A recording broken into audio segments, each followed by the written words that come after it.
yo'lda kelyapsiz, o'tiribsiz masjidda, Astanovkada avtobus kutyapsiz, avtobusga chiqib uyga ketyapsiz, nomahramga qarab, boshqaga qarab, g'iybat, bo'xton, ig'vo, har xil bekorchi gaplardan ko'ra ko'zingiz ochiq bo'lsa-da, barmog'ingiz ila, qalbingiz ila subhanallohi va bihamdi, subhanallohi va bihamdi, subhanallohi va bihamdi deb savobga erishish nima-yu?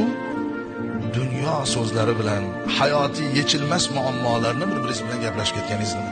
Payg'ambar sollallohu alayhi vasallamdan rivoyat qilingan hadisda aytadilar: "Men bir kunda 70 dan ortiq istig'for etaman" dedilar. Biz aytganmiz. Payg'ambardek zot, ma'sum, gunohi bo'lmagan zot bir kunda 70 marta istig'for aytsalar, u biz gunohkor bandalar nahotki 100 marta istig'for ayta olmaymiz. Yurgan yo'lida o'tirish shart emas, istig'forga tahorat shart emas, g'usl shart emas, masjidda o'tirish shart emas. Astagfirulloh, astagfirulloh, astagfirulloh durasiz. Qiyin emaslar shu gapni aytish, shu so'zni aytish.